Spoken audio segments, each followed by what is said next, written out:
नमस्ते। आर्यावर्त की कहानियां में आपका स्वागत है। आज से हम प्रारंभ कर रहे हैं श्वेताश्वतरोपनिषद, जिसमें ऋषि इस प्रकार इसकी शुरुआत करते हैं। किसी समय ब्रह्मवादी लोग चर्चा करने लगे। ब्रह्मवादिन वदंती, क्या चर्चा करने लगे? यह चर्चा करने लगे कि सृष्टि का कारण क्या ब्रह्म है या कुछ और। किम कारणम ब्रह्म। वह सोचने लगे कि हम लोग कहाँ से उत्पन्न हुए हैं, कुतः स्म जाताः, किस लिए जीते हैं, जीवाम केन, और किसमें प्रतिष्ठित अर्थात स्थित हैं, क्वच संप्रतिष्ठिताः, किसकी व्यवस्था में बंधे हुए हैं, अधिष्ठिताः केन, हम सुख तथा दुखों में बरतते हैं, सुखे तरेषु वर्तामहे। ब्रह्मज्ञानी इस सब व्यवस्था पर चर्चा करने लगे। ब्रह्मविदः व्यवस्थाम, चर्चा का विषय था कि सृष्टि का कारण ब्रह्म नहीं तो फिर क्या है? क्या इसका कारण काल है? काल कारण मानने वाले ही कहा करते हैं समय आ गया, वक्त का फेर है। तभी कोई वस्तु गर्मी में होती है, कोई सर्दी में, कोई वर्षा में। अगर काल कारण नहीं है तो क्या स्वभाव कारण है? हर एक वस्तु का अपना स्वभाव है। अग्नि का स्वभाव गर्मी है, जल का स्वभाव शीतलता है। क्या अपने स्वभाव से ही सृष्टि का निर्माण हो गया? क्या यह अपने आप बनी है? इसका कोई बनाने वाला नहीं है। अगर स्वभाव भी कारण नहीं तो क्या नियति कारण है? हम चाहते कुछ हैं और होता कुछ है। तभी लोग कहते हैं कि जो होना होता है वही होता है, लिखे को कोई मेट नहीं सकता।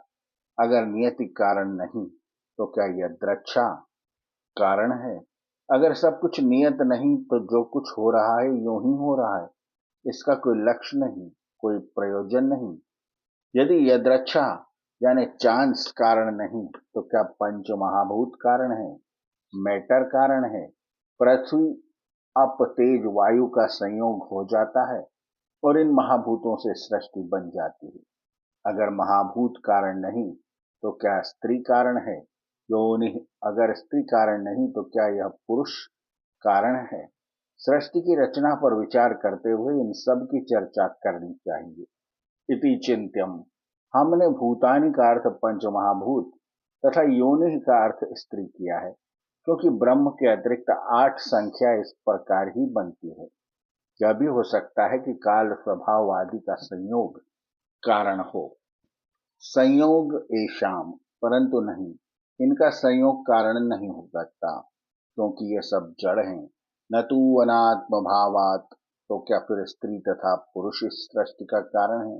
इस विषय की चर्चा करने वाले ऋषि कहते हैं कि स्त्री तथा पुरुष भी कारण नहीं हो सकते, क्योंकि उन्हें तो सुख दुख होता है। वे अपने सुख दुख के मालिक नहीं हो सकते, अन्यथा वे अपने को सदा सुख ही दिया करते, दुख न होने देते। आत्मा अपि अनीशः सुख दुख हेतोः, सृष्टि के उत्पत्ति के संबंध में जो कारण गिनाए जा सकते थे वे यहाँ गिना दिए गए। साथ ही कह दिया गया कि काल स्वभाव नियति यदृच्छा पंच महाभूत, इनका संयोग स्त्री तथा पुरुष, इसमें से कोई भी सृष्टि का कारण नहीं हो सकता। पहले 6 तो इसलिए नहीं हो सकते क्योंकि ये जड़ हैं। अनात्म भावात, जड़ जड़ का निर्माण कैसे कर सकता है? स्त्री तथा पुरुष भी कारण नहीं हो सकते, क्योंकि उन्हें सुख दुख दोनों होते हैं। अपने आप को कोई सुख दे सकता है तो दुख क्यों देने लगा? स्त्री तथा पुरुष का आत्मा भी सृष्टि का स्वामी नहीं है। आत्मा अपि अनीशः, क्योंकि उसे सुख तथा दुख दोनों होते हैं। सुख दुख है तो फिर सृष्टि का कारण क्या है? पढ़ेंगे आर्यावर्त की कहानियां के अगले अंक में। आर्यावर्त की कहानियां चैनल को सब्सक्राइब करें और बेल आइकन के बटन को दबाएं, ताकि हम जब नया वीडियो लेकर आएं तो उसकी सूचना आपको तुरंत मिल जाए।